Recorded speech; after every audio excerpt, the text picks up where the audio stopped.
Según Génesis 47, 12, 27, durante la sequía en Egipto, José almacenó y preservó el alimento. Para subsistir, la gente tuvo que venderlo todo y, al fin, incluso a sí mismos. Ese es el precio de vencer. Así es en este tiempo del fin, donde conseguir el alimento para entrar al reino y conquistar nuestra tierra, que es Cristo, formado en nosotros, nos costará renunciar a todo, incluso a nuestra propia vida. Pero a cambio de nuestro todo, tendremos su todo y reinaremos con él. Con ustedes, José. Hola a todos, queridos amigos y hermanos. Hoy es viernes 16 de septiembre, terminando la semana, y estamos los viernes, como saben, con el libro de uno de mis libros que se titula Reflexiones acampados en Gilgal, Reflexiones al otro lado del Jordán. Sí, ya con tantos títulos se confunde uno. Y bueno, hoy tocaba ver uno de estos que se titula uno de los artículos. En este libro hay algunos artículos que no son míos, como este y el próximo, pero que yo he entresacado porque son porciones muy especiales de algunos otros lugares.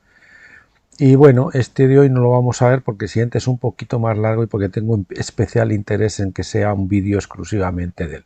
Entonces, para el próximo día veremos este que se titula Las flores del desfiladero, quebrantados para nuestro provecho, que habla del quebrantamiento y que es muy hermoso.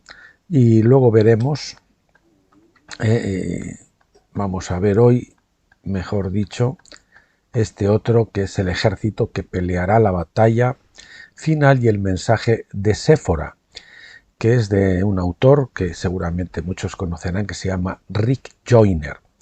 Yo leí los 3 libros, hay una trilogía de Rick Joyner, de varias visiones que él tuvo, el ejército que pelará, y este es un capítulo de uno de sus libros que se titulaba El ejército que peleará la batalla final y el mensaje de Séfora.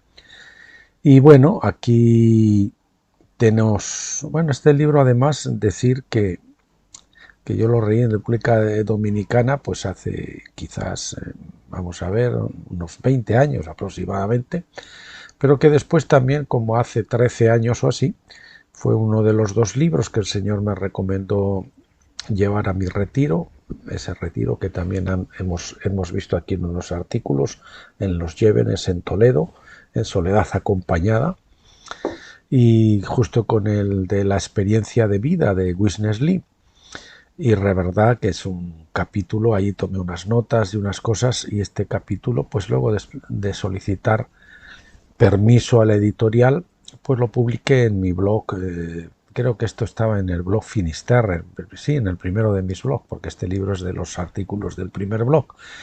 Y bueno, pues me dieron el permiso y lo publiqué ahí. Y luego pues también lo he incluido aquí ahora en este libro, ¿no? Bien, se titula aquí el rotulito este que ven, es UGA, Último Gran Avivamiento. Una vez le solicité a mi hija para el libro, cuando yo lo escribí, a mi hija mayor, a Mayur, que me pintara. Ella tenía cierta habilidad para hacer rótulos. Le dije me pintara algo con los colores del Señor. Hizo así con una especie de pegatina con esas letras azul, rojo y blanco que son las letras del Señor, ¿no? En fin, los colores quise decir.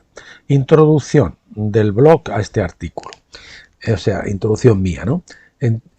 Entendemos que esta batalla final se refiere al último gran avivamiento, es decir, al diluvio de fuego del Espíritu que anegará la tierra no con agua como en tiempos de Noé, sino con la gloria de Dios.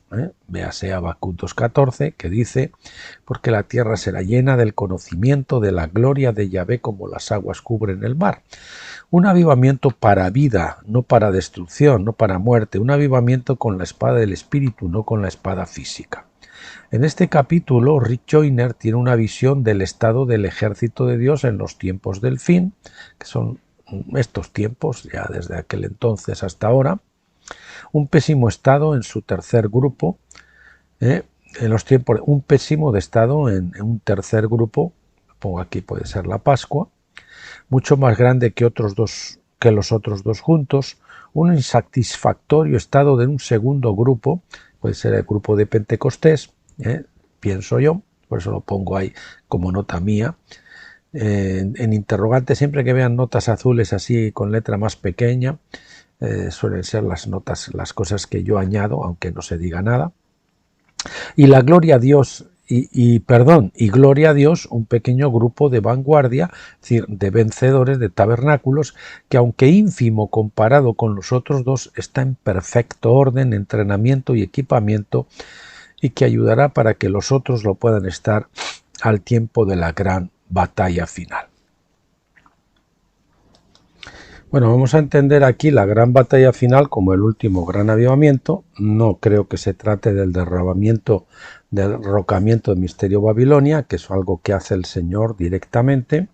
Él es el que tumba misterio Babilonia, pero sí hay una gran batalla final, que es la conquista de toda la tierra durante el milenio, y lógicamente va a haber un grupo que va a ser la novia, que ya está preparada, que son los vencedores, y que después, gracias a esos vencedores, pues los otros grupos, el segundo y el tercero, pues van a ir entrando en la madurez, en la plenitud, hasta que pues todos juntos pues conquisten toda la tierra para el Señor, lo que ocurrirá pues a final del milenio. El grupo de vanguardia creo que lo constituye ese pequeño remanente que en obediencia a la voz de Dios está saliendo del cautiverio babilónico, de la Iglesia, es decir, del cristianismo denominacional y leudado por esa mujer que escondió la levadura en 3 medidas de harina, que son las perfecciones de Cristo, profeta, sacerdote y rey, hasta que todo fue leudado. En este caso, pues es la Iglesia Católica, que es la única que había cuando comenzó el cristianismo, la continuadora, y que después pues hizo que todo fuese leudado, todo el cristianismo y todo lo que vino después de la Iglesia Católica, que ya saben que es Tiatira, pues después vinieron las otras iglesias, Sardis, Filadelfia y la Odisea, pues que son también partes de la cristiandad, pero una cristiandad leudada. Bueno, podemos exceptuar a Filadelfia si consideramos que puede ser el remanente, ¿no? Bien, la Iglesia Católica Romana, que importó ese veneno contaminante de Babilonia, esa levadura, de Egipto y de Israel, y luego subrepticiamente lo introdujo en la cristiandad con tal éxito que efectivamente hoy podemos decir que dicha cristiandad, con algunas ínfimas excepciones, está toda leudada. Pues eso, como ese árbol, ¿no?, lleno de aves, que al final es como el reino de los cielos, que les da a un pequeño grano de mostarda que después crece y se hace la más grande de las hortalizas, casi con tamaño de un árbol, pero que después acaba plagado de aves que simbolizan espíritus malignos y todo eso, ¿verdad? O sea, una cristiandad completamente leudada, contaminada. Y de como Nehemías y Esdras hacia la Jerusalén del tiempo de la restauración de todas las cosas, no solo en espíritu, sino también en la práctica de la vida de iglesia. Bien, este es el fenómeno que ha ocurrido y que todos lo hemos visto y que vemos. Ese es el lamentado estado de la Iglesia, de la gran mayoría de la Iglesia, a las vísperas de la venida del Señor, donde solo hay una novia, unos pocos que están realmente preparados, la esposa. Después hay unas pocas vírgenes, la mitad de las vírgenes que son prudentes y que quizás, pues, además de aceite en sus espíritus, tienen también en sus almas renovadas, es decir, en sus vasijas, y entonces pues pueden pasar como invitadas. Y después está todo el resto pues que se quedan fuera, no asisten a esa boda. Qué lamentable que la gran mayoría se quedó en Babilonia y no viajaron con Nehemías y Esdras, y que otros salieran pero nunca llegaran a Jerusalén a instalarse a diferentes distancias por el camino. Vemos que la Iglesia está en cautiverio babilónico, llega a esta hora, el Señor la llama a salir del cautiverio babilónico y llegar a Jerusalén, que simboliza o tipifica la posición del cristianismo perfecto, sin ningún tipo de levadura, sin árboles frondosos, sin lugares altos, Y entonces, pues algunos escuchan ese llamado y se pusieron en marcha, pues como las expediciones de Esdras o la de Nehemías, que fueron unos muy pocos comparados con los que permanecieron en Babilonia, que es donde está la inmensa mayoría de la Iglesia, que es dentro del sistema religioso del anticristo, es decir, de Satanás, del sistema mundial, que dirige en última instancia es él. Y algunos pues han salido y han querido salir, otros han vuelto a crear, se han ido quedando por el camino, y algunos pocos pues realmente han renunciado todo, han salido del campamento y han llegado a esa posición de estar en Jerusalén como hay que estar. Ese es el estado en el que hemos visto, en que está la Iglesia y en lo que estamos viendo pues en los últimos años, diríamos que especialmente en los últimos 70 años. Bien, hacemos un llamado desde aquí a aquellos líderes que fueron más puros que la nieve y más blancos que la leche.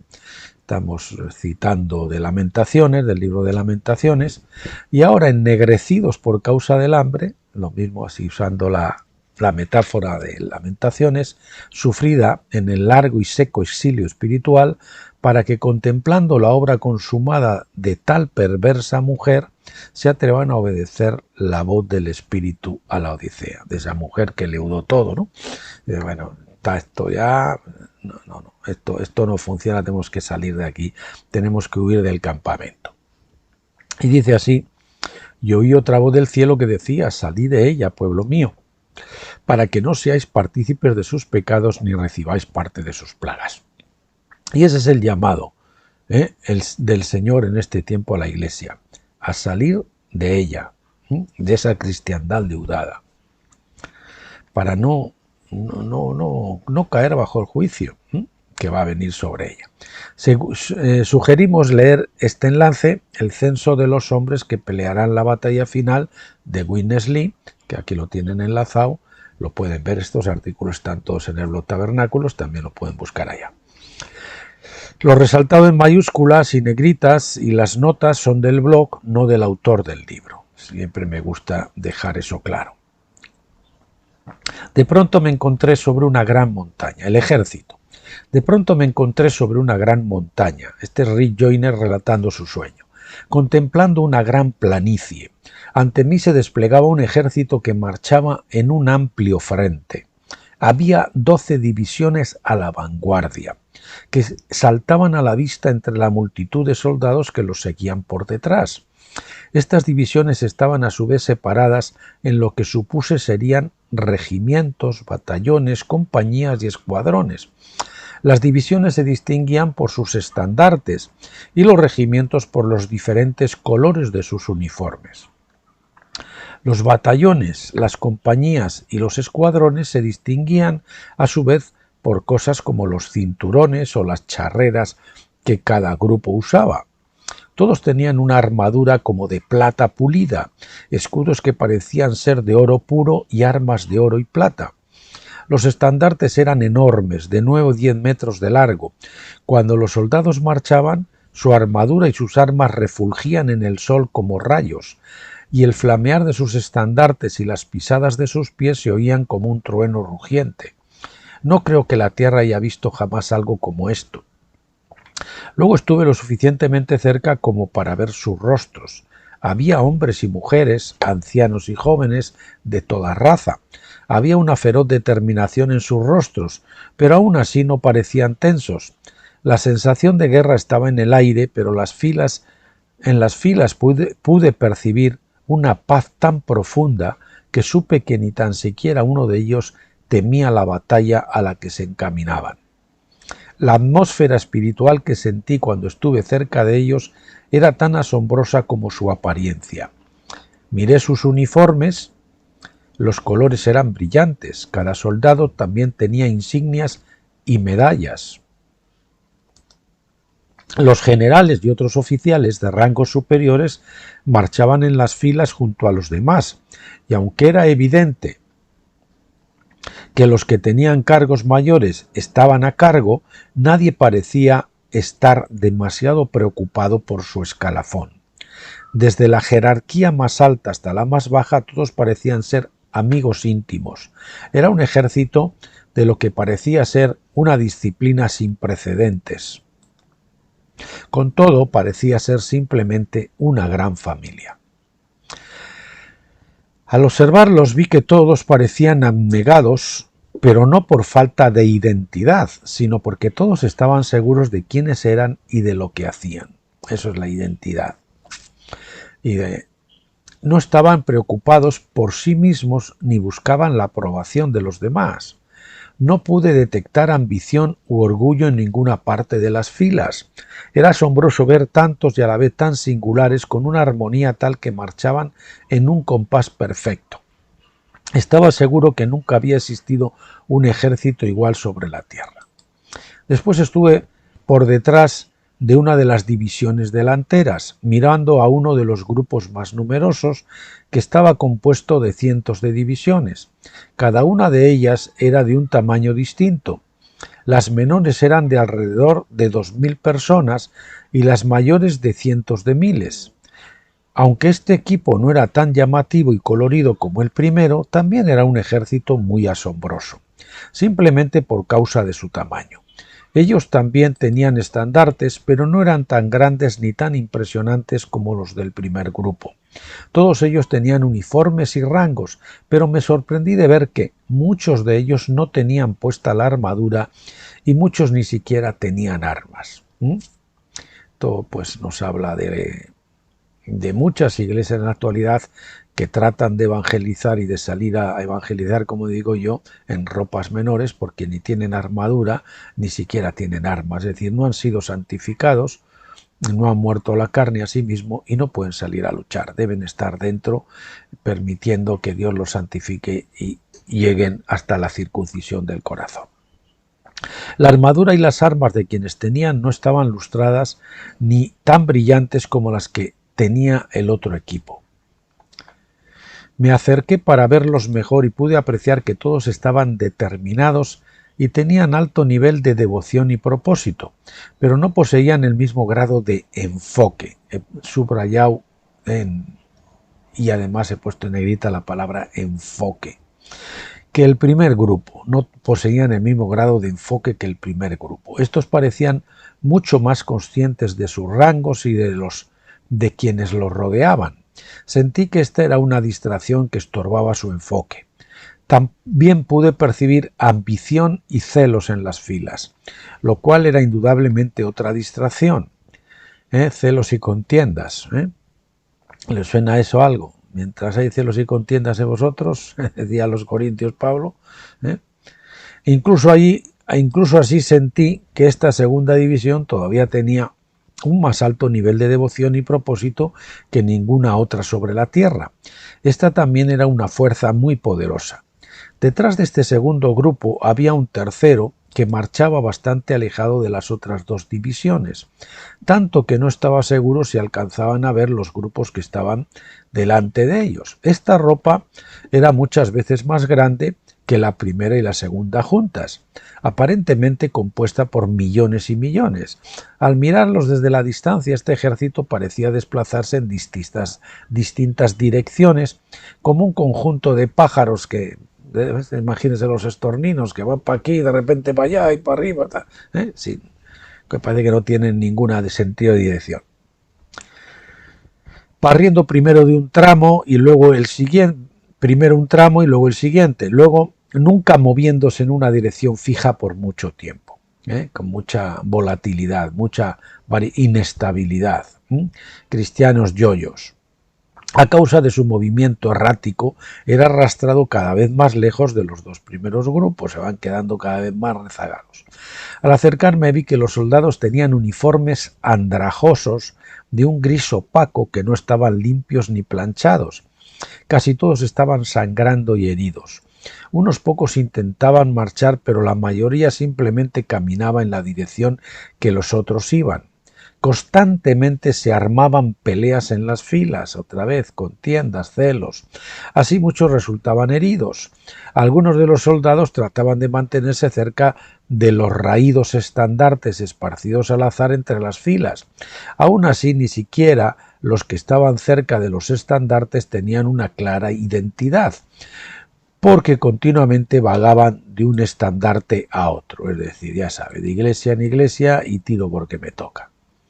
En este tercer ejército me sorprendí de ver que había solo dos rangos, generales y civiles. Solamente unos pocos tenían alguna pieza de la armadura puesta, y no divisé armas, excepto algunas armas falsas que llevaban los generales. Estos ostentaban estas armas falsas como si el tenerlas los hiciera especiales. Yo creo que aquí está aludiendo a esos dones falsos que no son del Señor, sino del enemigo, ¿verdad?, que imita ciertas cosas. Pero hasta los que estaban en las filas podían darse cuenta de que éstas no eran reales.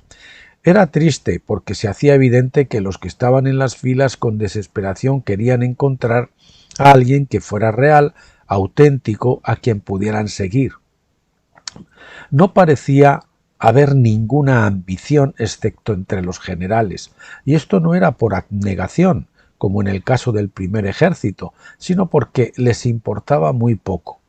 Pensé que era preferible la ambición del segundo grupo a la confusión y al desinterés que prevalecían aquí. Confusión y desinterés, vamos a subrayar también lo de desinterés en negrita, que prevalecían aquí. Los generales parecían estar más interesados en hablar sobre sí mismos y pelear unos con otros, cosa que hacían permanentemente las camarillas pequeñas que estaban a su alrededor. Pude entender que las peleas entre las filas eran la causa de su movimiento indefinido y de los cambios erráticos de dirección que este grupo hacía de tanto en tanto. Al observar los millones de personas en este grupo sentí que, a pesar de su gran número, en verdad no le agregaban fuerza al ejército, sino que en cambio lo debilitaban. En una batalla real estos serían más una carga que un apoyo. Solamente el hecho de mantenerlos con comida y protección costaría más en recursos que cualquier valor que ellos pudieran aportarle a la habilidad del ejército en la pelea.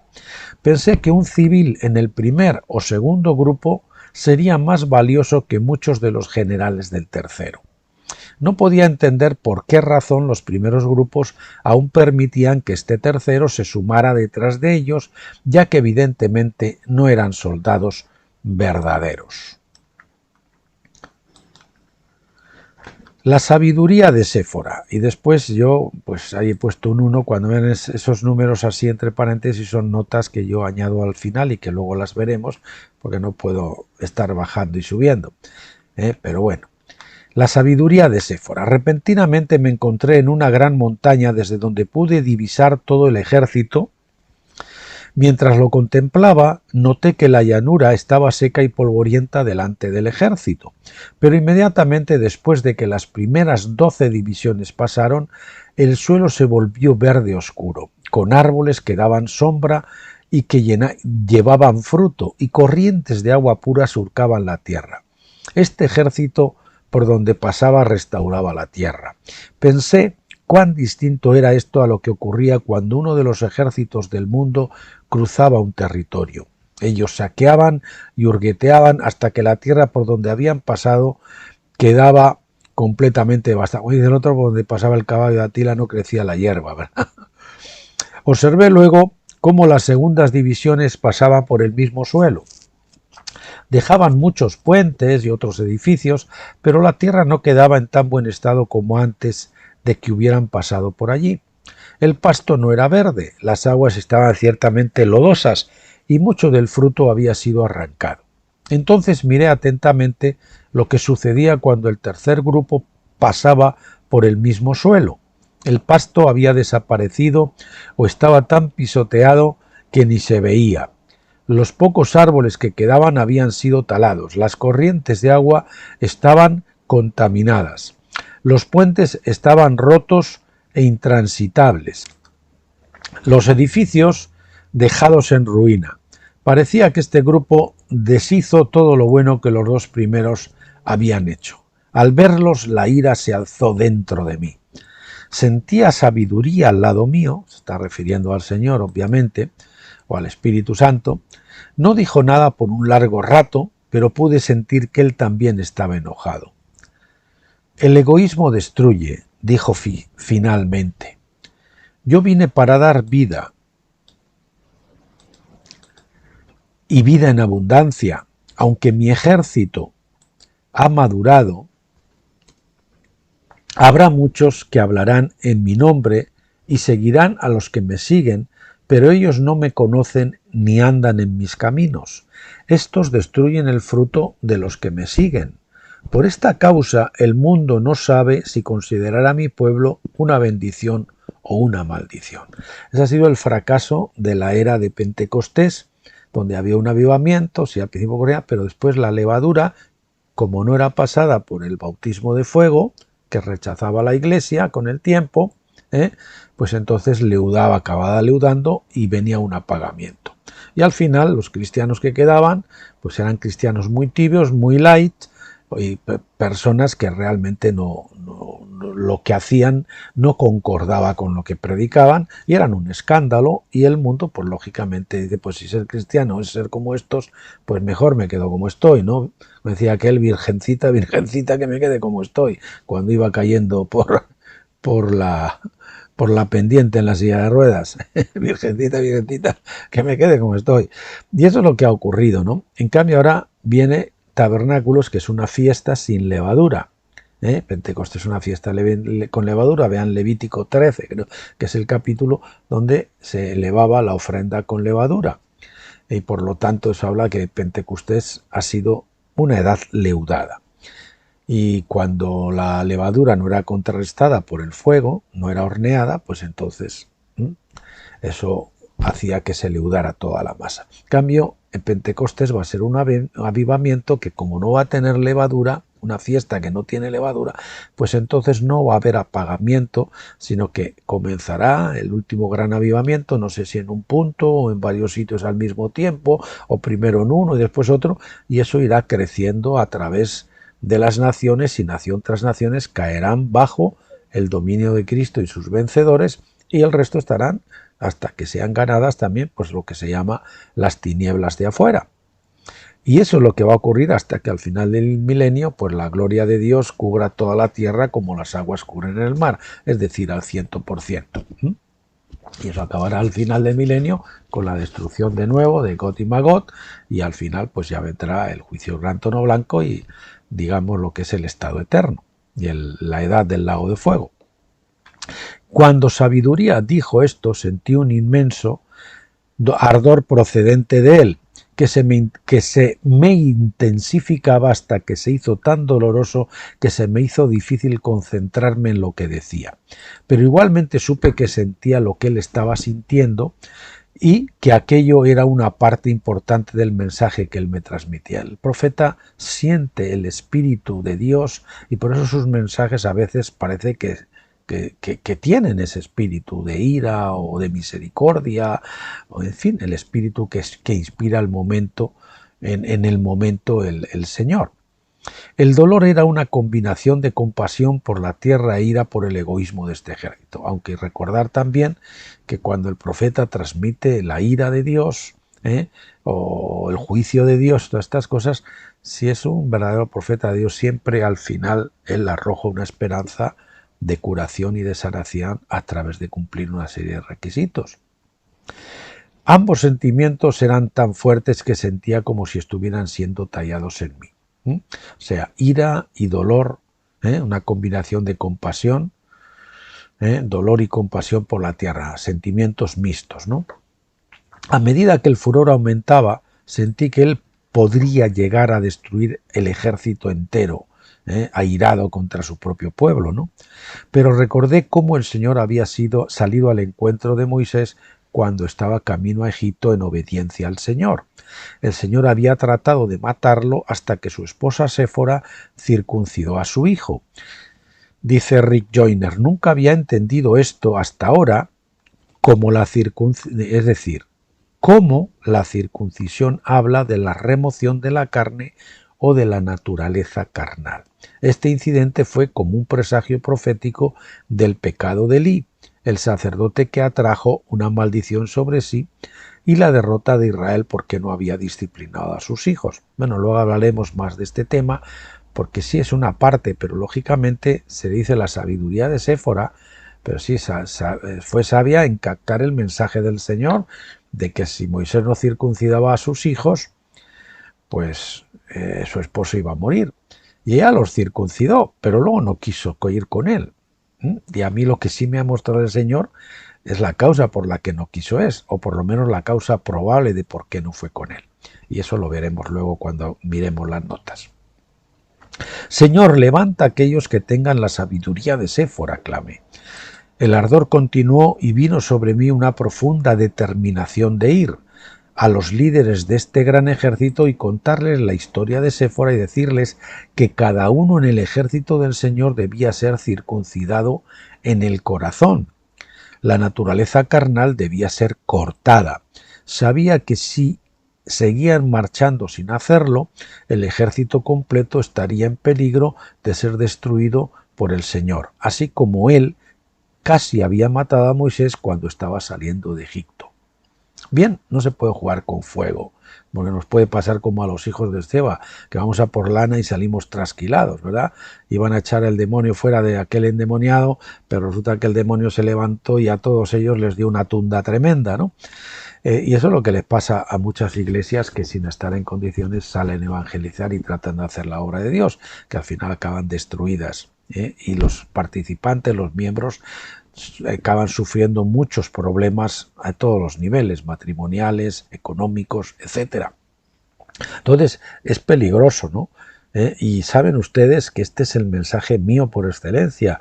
El libro y la visión que el Señor me dio de Finisterra, Bolo del Jordán, consiste precisamente en esto, que ninguna iglesia puede ir a evangelizar si no a cruzar el Jordán, que significa morir a la carne, morir al ego y entrar en el reposo de Dios en Gilgal, donde ahí el Señor, en la quietud y en el reposo, en la acampada, estando quietos allí, entonces el Señor los prepara y circuncida los corazones para que, una vez circuncidados los corazones, entonces sí ahora puedan marchar a conquistar la tierra prometida. Toda, ¿no? Porque la tierra prometida es entrar ahí, que es Cristo formado en nosotros, pero luego Cristo tiene que crecer y ir tomando la plena madurez dentro de nosotros. Entonces me encontré de pie en el salón del juicio ante el trono del juicio. El Señor todavía parecía como sabiduría, pero nunca lo había visto tan severo, ni sus palabras habían llevado tanto peso. Tú ya has visto este ejército en tu corazón muchas veces. Los líderes que comisiono ahora guiarán esta milicia. Te envío a muchos líderes, pero ¿qué les dirás? Señor, este es un gran ejército, pero todavía me lamento por la condición del tercer grupo. No entiendo por qué se les permite fingir que son parte de tus tropas. Me gustaría decir que antes de que sigan avanzando, el primer y el segundo ejército deberían darse la vuelta y echar a este tercer grupo. Ellos son poco menos que una enorme turba que lo que hace es molestar más que otra cosa, ¿verdad? Lo que viste hoy, dice Sabiduría, está todavía en el futuro. Los ministerios que estoy por soltar reunirán a este ejército y lo equiparán, reunirlo y equiparlo para ser todo lo que viste en el primero. En este tiempo casi todo mi ejército está en las condiciones del tercer grupo. ¿Cómo podría dejar que sean despedidos? Me quedo sin nadie, ¿no? Está diciendo. Y ahí pongo una nota en la parte 3 que veremos luego. Quedé anonadado por esto, aunque sabía que nunca había visto a ninguno del pueblo del Señor estar en buena forma, siquiera como el segundo grupo de este ejército. Señor, sé que sentí enojo por este grupo. Si casi todo tu ejército está actualmente en estas condiciones, estoy agradecido de que no nos hayas destruido a todos. Cuando miraba a este tercer grupo sentí que su estado deplorable se debía a la falta de entrenamiento, equipamiento y visión, así como también a la falta de aceptar la cruz que circuncida el corazón, la falta de aceptar el bautismo de fuego. Creo que debo ir a ellos con el mensaje de Séfora, de la circuncisión de la carne, del corazón, pero ellos también necesitarán instructores y oficiales que los entrenen.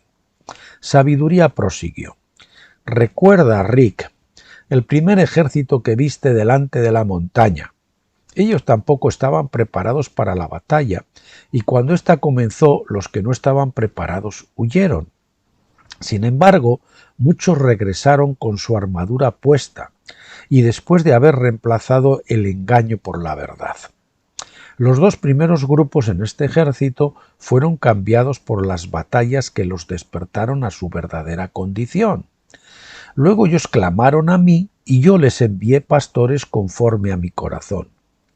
Todos mis pastores son como el rey David. No son mercenarios que buscan su propio lugar o posición, sino que dejarán sus vidas por mi pueblo. Tampoco tienen temor en la guerra contra mis enemigos y son puros en su adoración a mí. Estoy por enviar esta clase de pastores.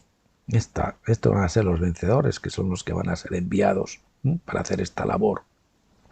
Debe regresar con el mensaje de Séfora, el mensaje del Jordán, recuerden, de la circuncisión del corazón. Se acerca el tiempo en que no toleraré a aquellos que no circunciden sus corazones. Debes advertirles de mi ira. El Señor no va a tolerar más la carnalidad en su casa. También te envío a caminar con los profetas que suelto. Serán como Samueles, que derramarán el aceite sobre mis verdaderos pastores. Muchos de estos ahora son considerados los últimos entre sus hermanos, pero los encontrarás sirviendo como pastores fieles sobre sus rebaños, obreros fieles en cualquier tarea que se les haya asignado. Ellos son mis fieles que son llamados a ser reyes. A ellos les confiaré mi autoridad. Ellos prepararán a mi pueblo para la gran batalla final de los tiempos. Y les repito, esa batalla final de los tiempos es el último gran avivamiento, no es el derrocamiento de Misterio Babilonia, sino que Babilonia la derriba el Señor, los ángeles del Señor son los que la derriban, no nosotros. A nosotros nos toca ir con ese mensaje del Evangelio cuando seamos enviados, después de estar preparados. Después de haber acampado y ser equipados y preparados. Entonces me pregunté en mi corazón, si estamos ahora en la condición del tercer grupo, ¿qué se debe hacer con los generales que no parecen ser verdaderos generales? Tienes razón, ellos no son verdaderos generales, respondió el Señor. Yo no los nombré, sino que se nombraron ellos mismos, son los autonombrados. Se han creado su propio grupito, su propia iglesia, denominación, y ya tengo aquí mi peculio a vivir de esto. Yo no los nombré, sino que se nombraron ellos mismos. Con todo, algunos de ellos serán cambiados y yo los haré verdaderos generales. Otros se convertirán en oficiales provechosos. Sin embargo, la mayoría huirá a la primera señal de batalla y no los verás nunca más. Estos son los pastores que dice el Evangelio que cuando ven venir al lobo huyen, en lugar de defender a las ovejas. Recuerda esto, en un tiempo, cada uno de los que está en el primer ejército fue parte del último. Es decir, nadie nace... en las casas no se comienza por el tejado, nadie nace maduro, sino que tiene que crecer y madurar. Cuando vayas con el mensaje de Séfora a declarar que yo no toleraré más la carnalidad en mi pueblo, aquellos que realmente yo he llamado y que son devotos a obedecerme no huirán de mi circuncisión, sino que se levantarán contra la carnalidad en el campamento, para que yo no traiga juicio sobre ellos. Mis pastores son responsables por la condición de mis ovejas. Mis generales, supongo que se refiere a profetas y apóstoles sobre todo, son responsables por la condición de mis soldados. Aquellos a los que yo he llamado tomarán su responsabilidad porque me aman a mi pueblo y aman la justicia. El capitán del ejército. Luego ya no estaba más ante el trono del juicio, sino en la montaña, contemplando el ejército nuevamente. Sabiduría estaba de pie junto a mí. Estaba resuelto, pero ya no sentía más el dolor y la ira que había sentido antes. Dice Sabiduría: te he permitido ver un poquito en el futuro, comenzó a decir Sabiduría. Te envío a aquellos que son llamados a preparar mi ejército y liderazgo. Estos son los que han peleado la batalla en la montaña. Estos son los que han enfrentado al ejército del acusador y han permanecido fieles. Fueron al desierto para ser tentados, pero volvieron victoriosos con la victoria, porque se sometieron y al final entendieron que tenían que morir y salieron del otro lado, donde ya no los pueden perseguir los espíritus malignos, los demonios.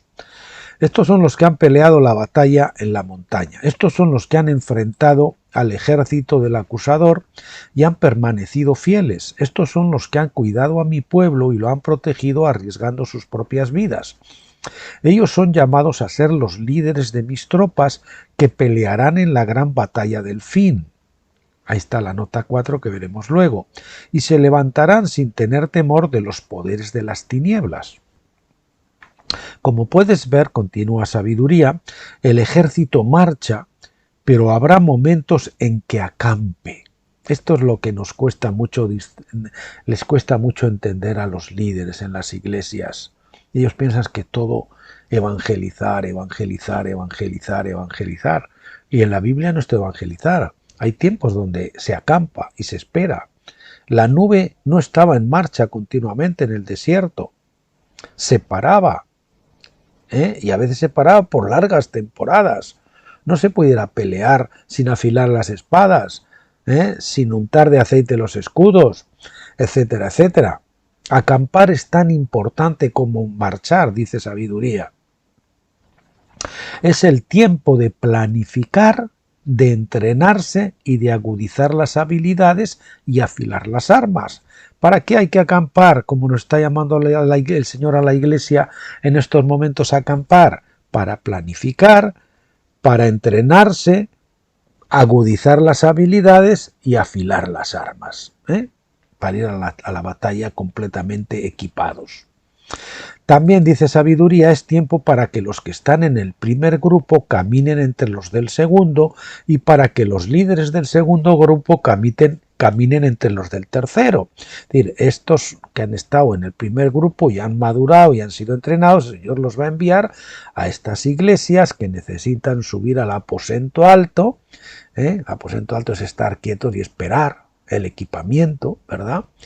Eso significa la cruz, estarse quietos, porque uno cuando está crucificado no puede hacer nada, no puede caminar porque tiene los pies caminados y no puede obrar porque tiene las manos clavadas también. Entonces, pues esos van a ser enviados con ese mensaje pues a arengar a las tropas como hizo Josué en Gilgal, y esos mensajitos afilados, esos cuchillos afilados de Josué, pues van a circuncidar esos duros prepucios, de esos corazones endurecidos para que estén circuncidados y estén suaves y mansos y dóciles para poder seguir y obedecer al Señor. Bien, caminen entre los del tercero y hayan a los que tienen que ser llevados al próximo nivel. ¿De acuerdo? Los del primero irán al segundo grupo y los del segundo grupo van al tercero. Y así poco a poco pues va transmitiendo esa unción de unos hacia los otros para que todos vayan creciendo hacia la madurez.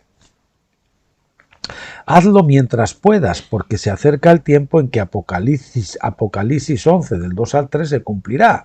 Apocalipsis 11 del 2 al 3 dice: pero el patio que está fuera del templo déjalo aparte, y no lo midas porque ha sido entregado a los gentiles, y ellos orarán la ciudad santa 42 meses.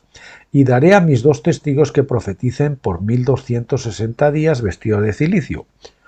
Y continúa, bueno, Apocalipsis 11, del 2 al 3 se cumplirá, y aquellos que quieran ser llamados por mi nombre, pero que no anden en mis caminos, serán hollados. Antes de la gran batalla final, otra vez la nota 4 que veremos, mi ejército será santo, así como yo soy santo. Yo quitaré a aquellos que no estén circuncidados de corazón y a los líderes que no mantuvieron mi justicia. Cuando la última batalla sea peleada, no habrá un tercer grupo como lo ves aquí. Bueno, yo aquí no tengo muy claro esta visión de Rick en este sentido, porque yo creo que en el momento de comenzar el último gran avivamiento, pues no va a haber todavía esta preparación de todos. Será quizás cuando a medida que vaya transcurriendo este gran avivamiento, porque los ejércitos claramente ahora no lo están.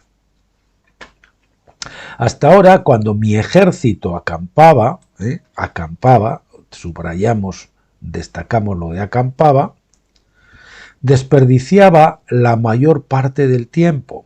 Así como solamente llevo adelante a mi pueblo con un objetivo claro, así es también cuando llamo a mi pueblo a acampar. Hay un propósito para ello. La fuerza, y aquí volvemos a la nota 1, la fuerza del ejército que marcha será determinada por la calidad de su campamento.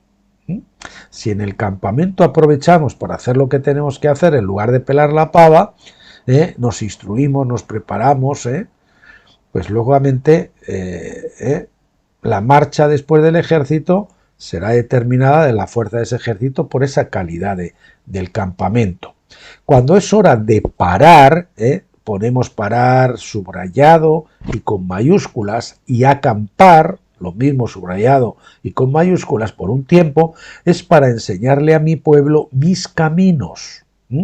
Tenemos que aprender la mente de Dios, a pensar como Dios, a derribar todas nuestras propias opiniones, nuestras propias iniciativas, y aprender los patrones de pensamiento de Dios, los caminos de Dios. Un ejército es un ejército, ya sea que pelee o esté en paz. Debes aprender cómo acampar con mayúsculas, cómo marchar con mayúsculas y cómo pelear con mayúsculas. No habrá ninguna de estas no harán ninguna de estas cosas bien a menos que hagan bien todas. Es decir, hay tiempo, cada cosa tiene su tiempo, ¿no?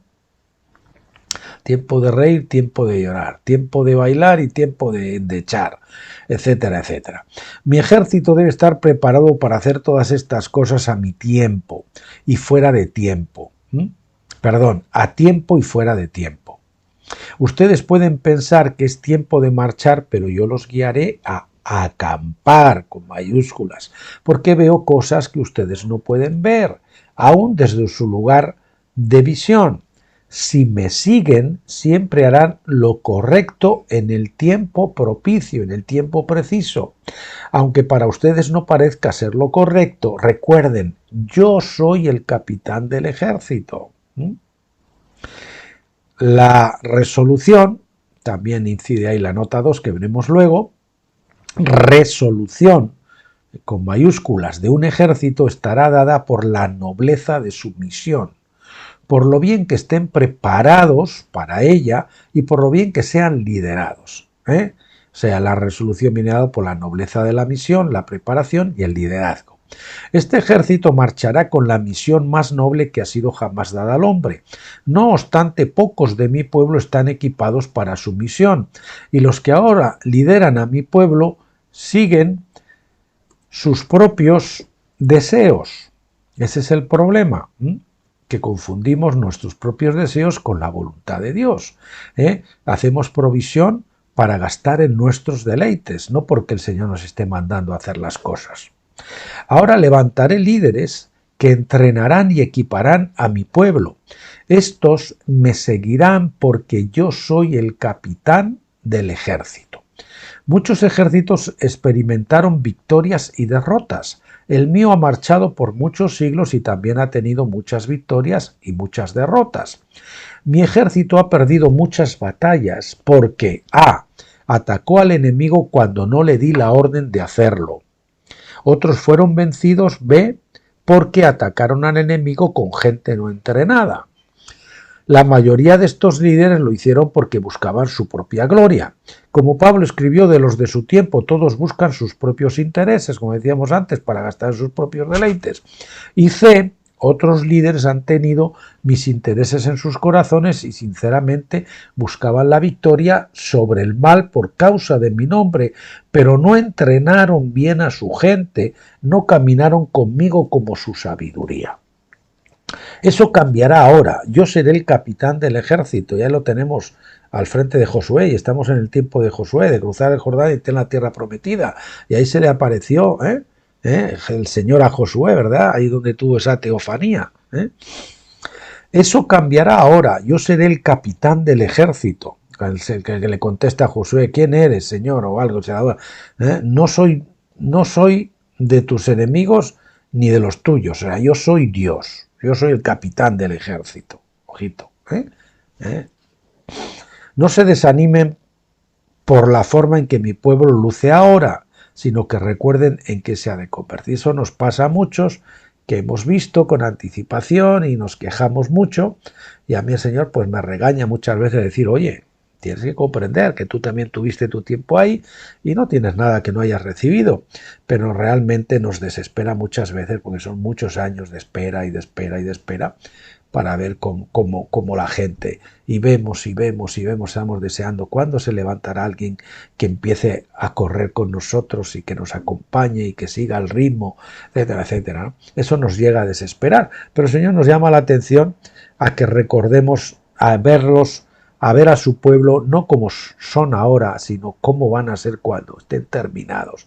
Y no solamente a los de su pueblo, a los de su ejército, a toda la humanidad por la que Él ha muerto y a toda la humanidad que Él ha rescatado y que en algún tiempo le servirán. Ahora levantará líderes que solamente marcharán cuando yo dé la orden. Mientras mi ejército me siga, ganará cada batalla. Si salimos a evangelizar y no hay resultados, amigo, es porque el Señor no está ahí. No nos ha mandado. Si vamos a pescar como hizo Pedro y toda la noche hemos pescado y no hemos conseguido nada, pero dice, más en tu palabra echaré la red. Entonces sí, cuando el Señor le mandó ir a pescar y echó la red, entonces la otra vez se ha ido a pescar cuando no tenía que ir a pescar. Bien, ahora levantaré líderes que solamente marcharán cuando yo dé la orden. Mientras mi ejército me siga, ganará cada batalla, todas las batallas. Cuando acampen, conocerán mi presencia y se fortalecerán en mis caminos. Llegará un tiempo en el futuro que verán mi ejército como es ahora. En ese tiempo sentirán el ardor de mi ira. Sepan que no soportaré a aquellos que permanecen en la condición del tercer grupo. Todo esto está, este párrafo, con letras mayúsculas y subrayado. Repito, sepan que no soportaré a aquellos que permanecen en la condición del tercer grupo. Entonces detendré la marcha hasta que esos hayan sido disciplinados. Veremos la nota 6.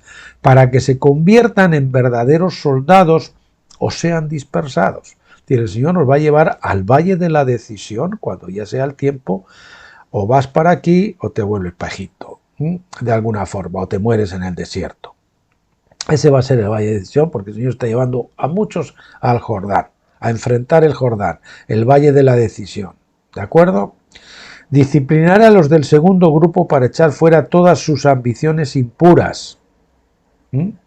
Las ambiciones impuras, incluso las mixtas, Sí, buscamos lo del Señor, pero también, y que vivan por mí y mi verdad. Entonces, con mayúsculas, entonces mi ejército avanzará, no para destruir, con mayúsculas, no para destruir, sino para dar vida, con mayúsculas, para dar vida. Te vas a hacer con la espada del Espíritu, que sale de la lengua, de la boca de Dios, no con la espada en la mano.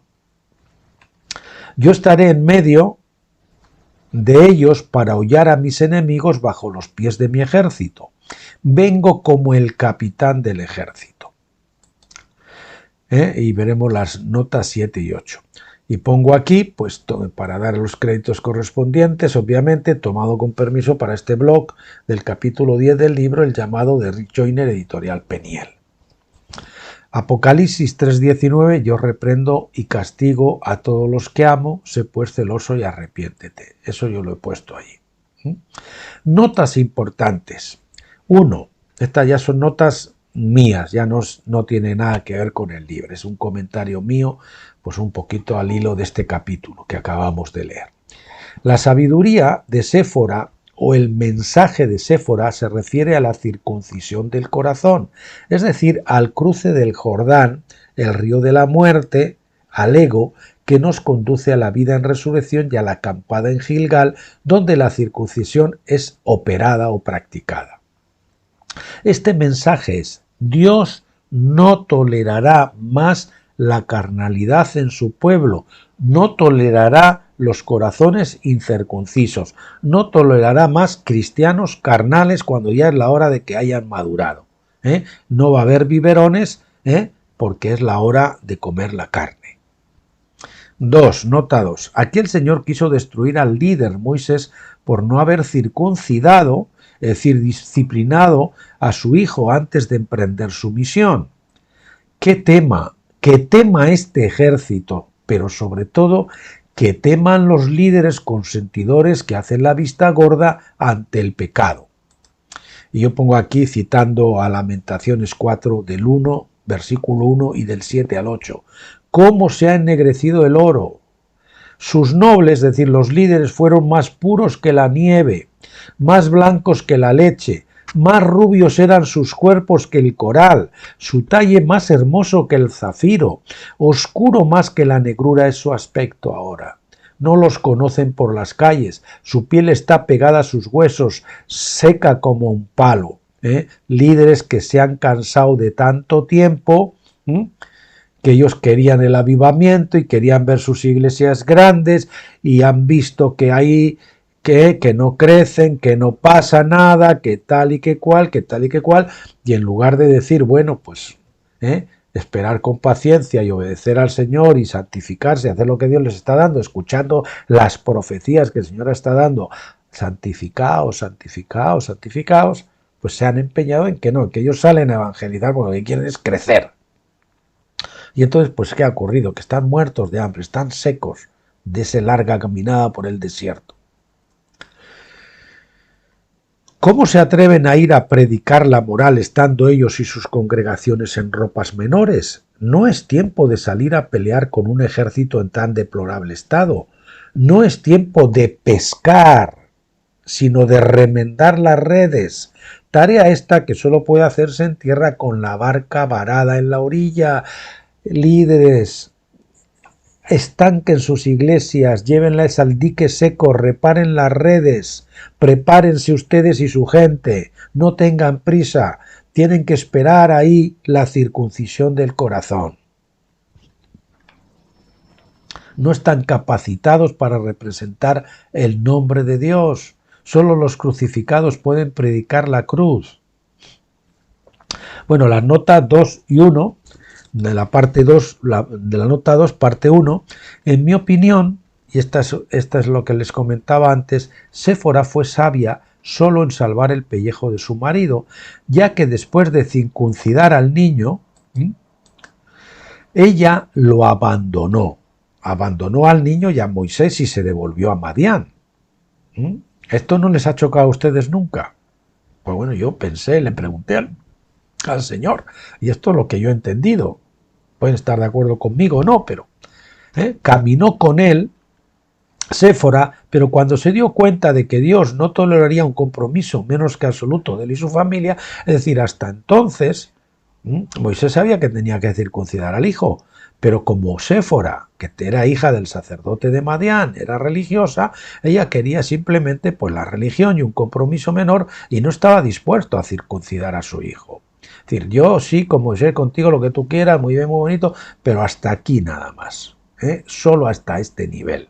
Es decir, caminó con él, pero cuando se dio cuenta de que Dios no toleraría un compromiso menos que absoluto de él y su familia, evitó su muerte, pero se devolvió a la comodidad de la religión en Madián, que le deja hacer a uno como le venga en gana. Eso es la religión. Un ídolo, ¿qué es? Aquello que me deja hacer lo que yo quiero, Le adoro, pero claro, hago lo que yo quiero. Quizás Moisés no había circuncidado al niño por la oposición de su esposa, pero después de ser disciplinado por el Señor, tomó la lección y, forzado a dejar de consentir a Séfora, se hizo un eunuco temporalmente por el Evangelio y tuvo que renunciar a ella y obedecer al Señor. Y bueno, me cuesta perder a mi esposa, pero yo sigo adelante. Es decir, Moisés tal vez al fin tuvo que elegir entre un cristianismo vivo y radical de la circuncisión del corazón, poniendo sus afectos en el altar, en este caso el afecto principal, que era el de su esposa, o entre el romance emocional de pantalón caído, que yo le llamo, de ser dirigido por su esposa y una religión. Esa fue la tesitura en que se halló Moisés, y gracias que decidió seguir adelante sin su esposa. Luego el Señor más adelante se la trajo. Yo estoy orando por parejas que sé que el Señor los lleva ahora mismo a ese borde del Jordán, y que yo veo que sus matrimonios están en ese trance porque se está estirando la cuerda, se estira, se estira, y al final pues ocurre o que este va para aquí o que este va para allá.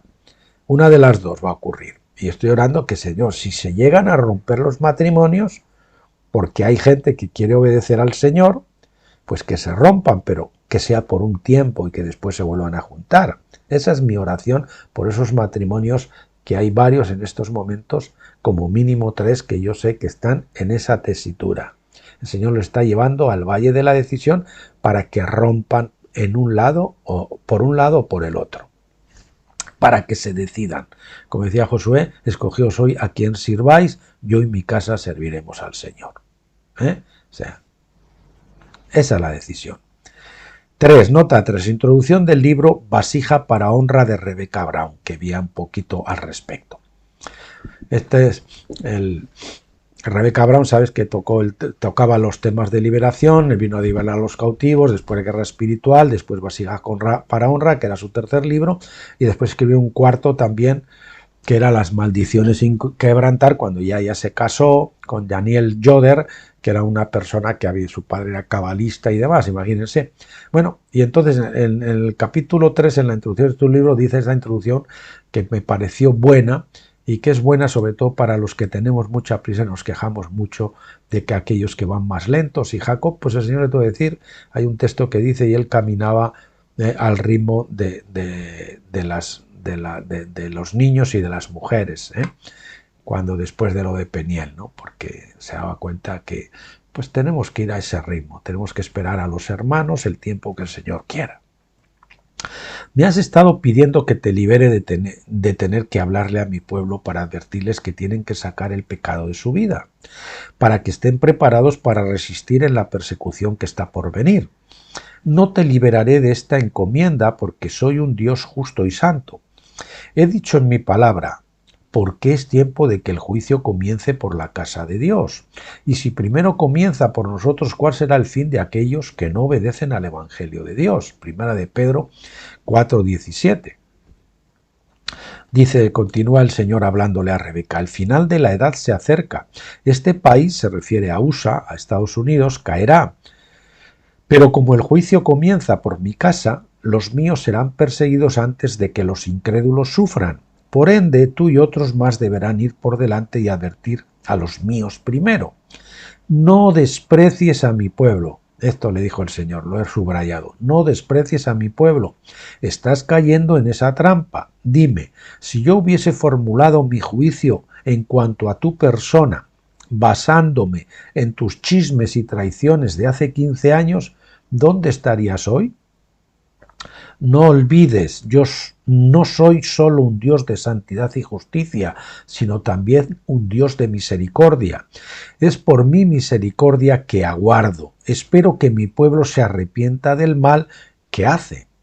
¿Sí? Recordar, ¿no? Luego el Señor dice que hay un momento, el otro día grabábamos un vídeo donde decíamos, hablando de cuál salvación se puede perder, que hay un tiempo que la puerta se cierra, que viene el juicio, la hierba que muchas veces recibe el agua y no produce fruto, está próxima a ser maldecida. Bien, continúa hablando el Señor, recuerda siempre que yo amo a los míos, aunque estén llenos de arrogancia, sean pecaminosos y hasta hayan destruido a mis siervos. A pesar de todo eso, aún los amo y espero misericordiosamente que ellos se arrepientan de lo malo que han hecho. Algún día me responderán por lo que hacen. Se les requerirá en el tribunal de Cristo la sangre de muchos, pero no, subrayo lo del no con mayúscula, desprecies a mi pueblo porque yo los amo. Primera de Corintios 3, del 13 al 15 y Romanos 14, 10. Luego, aquí pongo la nota de Luga, el último gran avivamiento mundial. Esa es la batalla final. Esa es la batalla final que tiene un comienzo, pero que va a durar todo un milenio, pero en este caso un avivamiento que no va a parar hasta que toda la tierra esté dentro del reino de Dios. El 5, como los hijos de Levita, el episodio del becerro de oro y las orgías. Ahí salieron con esas espadas y fueron los únicos que se pusieron de parte del Señor y Moisés, ¿verdad? Y trajeron juicio sobre sus propios hermanos. Y nosotros muchas veces el Señor nos manda a juzgar a nuestros hermanos, que es lo que más nos cuesta.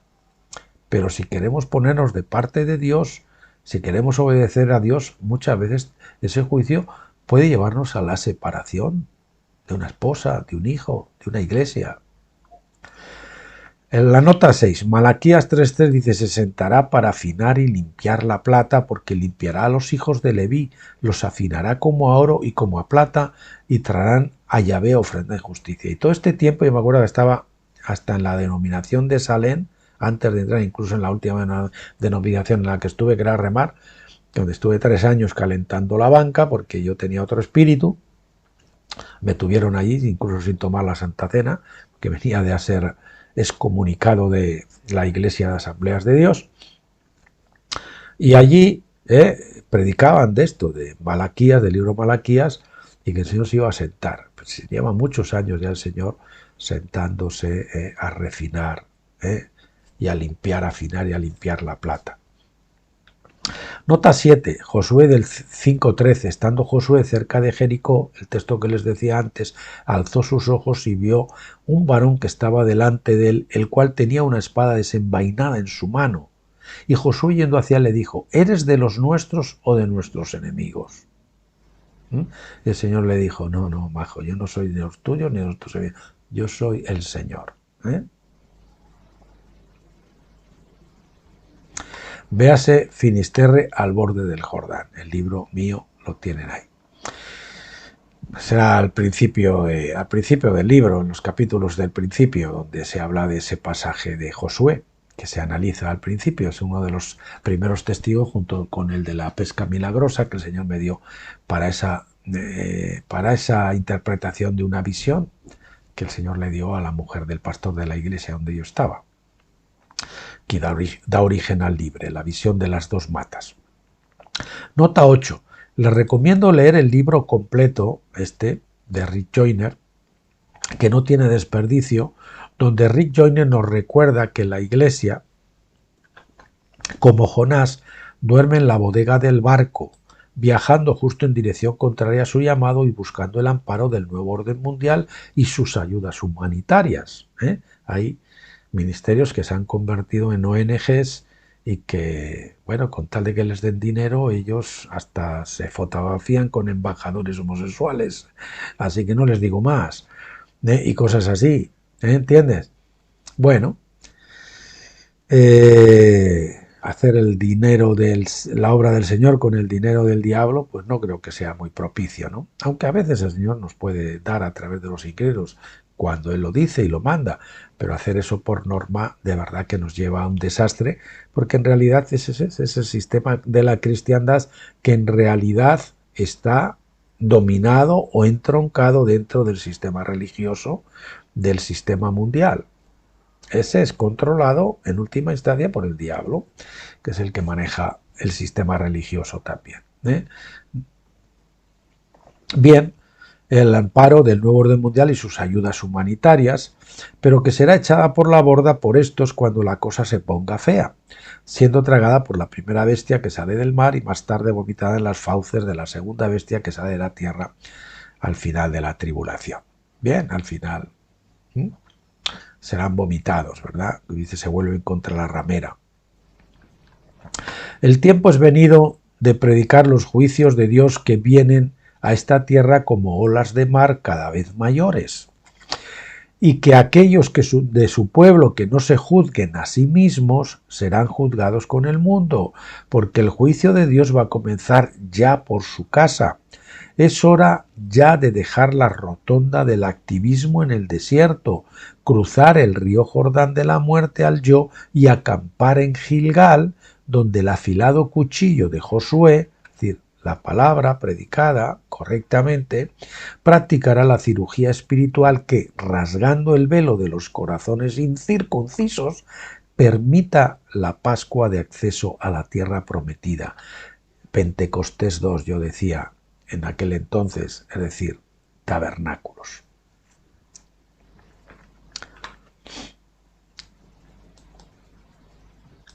Bueno, y hemos llegado al final, solamente quedan aquí unas notas que yo quiero hacer, notas sobre el autor. Concordamos plenamente con esta visión de Rick Joyner y lamentamos hondamente que esto que sobre él hemos conocido unos años después de leer su trilogía. Incluso algunos me han dicho, pero Rick Joyner, esto es un hombre que se ha desviado, que se ha apostatado, que si no sé qué. Yo creo que llegar a apostatar en ese sentido pleno no creo, ¿no? Pero bueno, ahí les dejo un artículo donde se habla de ciertas cosas que creo que está, no sé si estará en borrador, al final a lo mejor lo he quitado porque, pues por sensibilidad, ¿no? Pero bueno, es un hombre que se metió que si con los caballeros de Malta, que si no sé qué, que si algún tipo de sociedades por ahí, ¿no? Y quiero decirles lo que les dije ya en alguna otra ocasión. Algunos de nosotros, yo mismo, igual puedo estar escribiendo ahora mismo y predicando con una unción y con una doctrina muy correcta, y sin embargo de aquí a unos años me desvío. Eso no quiere decir que yo lo que escribí tiempo atrás ahora no esté bueno. ¿De acuerdo? O sea, que no sean tan puritanos en ese sentido que sepan escudriñar lo bueno, y entresacar lo precioso de lo escudriñarlo todo y entresacar lo bueno, y que sepan discernir lo precioso y entresacar lo precioso de lo vil, como nos dice el Evangelio.